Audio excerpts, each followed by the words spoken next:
Tripura Rajyagi Rajkumari yamna ingna chikna ningthijabaga loinana yamnasu henthoi singthoirami. Korau numit pu lauraduna mahakki maming korau nganbi haina kauramni. Rajkumari adugi maramda thaplaba laipak mafam khunggang kayada miyamna ayamba matamda khananarami. Matik magun kallaba Rajkumar kayana Rajkumari aduga luhongnanaba ina kaya khullaba achouba phauba bepari lalon itik tauba miyoi kaya nahelda kokhalami. Adubu Rajkumari adugi matik mangal hakthengnana hengnabagi bapangal miyoi kanagisu mafamda leiramde. Rajkumari aduna masi uraba matungda magi pamjaba mapuroiba mahak masana thirage khalami. Korau nganbi mapuroibabu thiraduna saraba mafam kaya patlaba samudragi dorban kaya amasung baratna yomlaba chingya kachin kaya chattuna thirami.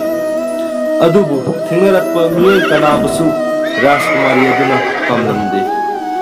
Nongma numit ama korau nganbina suklaba jangal amada chatlami. Matang aduda miyoi ama sing chanduna leirambado mahak urami. Miyoi adugi maming mangal haina kaurami.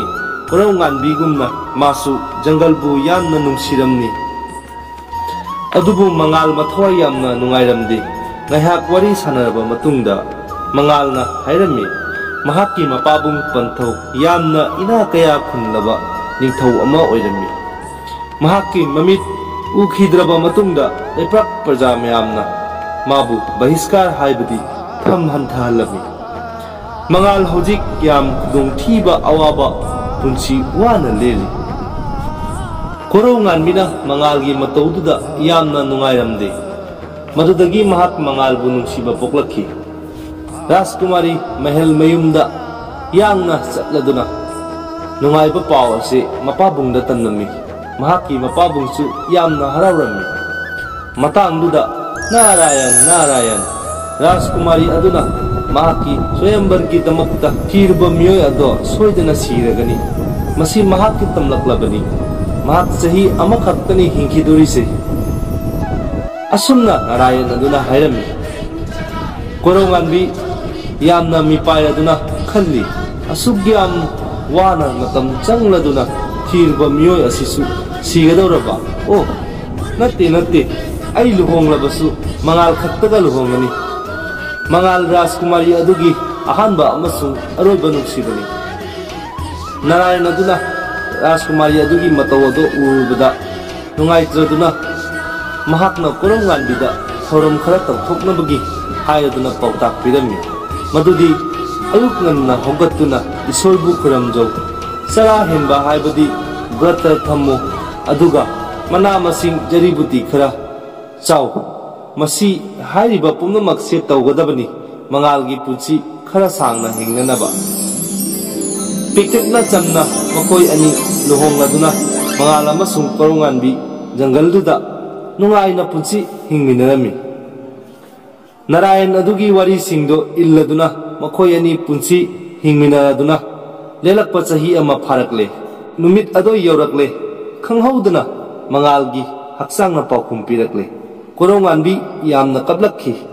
Matang aduda korau nganbina achouba mami ama urami. Mami ado atai kanagi sunatte Yomrajgini.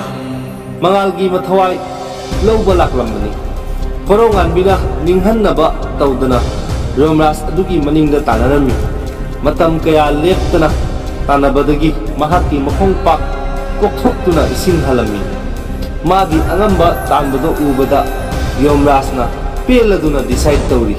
Madudi mahak korau nganbigi wish ama soidana thunghangani. Madubu mangalgi punsi niba yaroi haiduna hairami. Korau nganbina mangalgi mapabunggi mitki mangal amuk hanna uhanbiu haina nirami. Yomrajna mahakki wish ningjabado thunghallami. Madudagi Yomraj mahakki lambida amuk chatli. Korau nganbi amuk Yomrajki maningda leptana tanarami. Yomraj amuk nungaitaduna magu wish amagasu thunghalli. Madudi korau nganbina mangalgi kingdombu restore tawhanbiu haiduna nirami. Yomrajna magi masi wish asisu pibirami. Yomraj mahakki destination panthungpham yaurakki madubu Koronganbi Yomraj ki tung inaba leplamkhide. Yomraj na kaidongaida kanagumba amana asum haina tawbasi ukhidri.